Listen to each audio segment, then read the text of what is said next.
ঢাকা বিশ্ববিদ্যালয়ের শিক্ষার্থী সাম্য হত্যার বিচারের দাবিতে শাহবাগ ও ইন্টারকন্টিনেন্টাল মোড় অবরোধ করে আন্দোলন করেছে ছাত্রদল।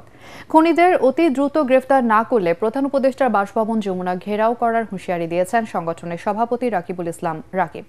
সড়ক অবরোধের কারণে দিনভর রাজধানী জুড়ে তীব্র যানজটে ভোগান্তিতে পড়েন সবাই। দেখুন মনির হোসেন তপুর রিপোর্ট।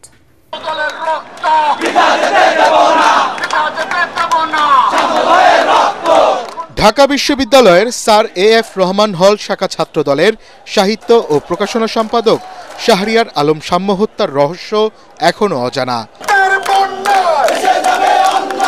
কতজন ওই কিলিং মিশনে অংশ নিয়েছিল তাও জানা যায়নি।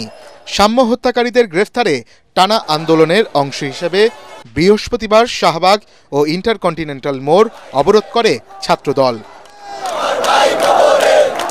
ক্যাম্পাসে ছাত্রদের নিয়ন্ত্রণ নেওয়ার জন্য ছাত্রদলকে তারা কর্তৃপক্ষ বানিয়ে ফেলেছে এবং কর্তৃপক্ষ হিসেবেই ছাত্রদলের এই দমন পীড়ন এবং এই হত্যাকাণ্ড ঘটনা হচ্ছে। মানুষ আমাদেরকে হয়তো বুঝতে পারতেছে না যে আমরা কেন জনদুর্ভোগ সৃষ্টি করছি।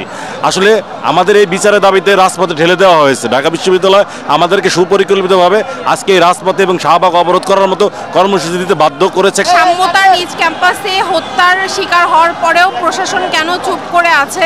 ঢাকা বিশ্ববিদ্যালয় বিসি এবং প্রক্টরকে অতি দ্রুত তাদেরকে পদত্যাগ করতে হবে। ওয়ালটন আবারও মিলিয়নিয়ার অফারে ওয়ালটন ফ্রিজ কিনে আপনিও হয়ে যেতে পারেন মিলিয়নিয়ার। বৃষ্টি উপেক্ষা করে ছাত্রদলের বিভিন্ন ইউনিটের নেতাকর্মী জড়ো হয় কর্মসূচিতে।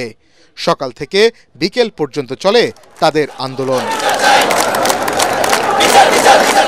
গভর্নমেন্টের যারা দায়িত্বশীল পর্যায়ে রয়েছে তারা সেই শুরু থেকে আমাদের সাথে বিমাতা সুলভ আচরণ করছে। আমরা বিশ্বাস করতে চাই যে তাদের সবার সদিচ্ছা রয়েছে এবং খুব শীঘ্রই তাদের যে দুর্বলতা রয়েছে তারা কাটিয়ে উঠবে।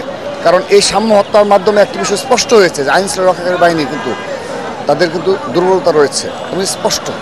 সেজন্য আমরা চাই যে দ্রুততম সময়ে সর্বশক্তি নিয়োগ করে তারা এই সাম্যের অপরাধ খুঁজে বের করে গ্রেপ্তার করবে এবং সাধারণ শিক্ষার্থী এবং সাধারণ জনগণ আশ্বস্ত করবে যে এই দেশে অপরাধ করে কেউ পার পায় না। সপ্তাহের শেষ কর্মদিবসে গুরুত্বপূর্ণ এই সড়কের মোড় অবরোধ করে রাখায় তীব্র যানজট সৃষ্টি হয় রাজধানী জুড়ে। ফলে দিনভর ভোগান্তিতে পড়েন অসংখ্য মানুষ, নষ্ট হয় মূল্যবান কর্মঘণ্টা। মনির হোসেন তপু, এটিএন বাংলা, ঢাকা।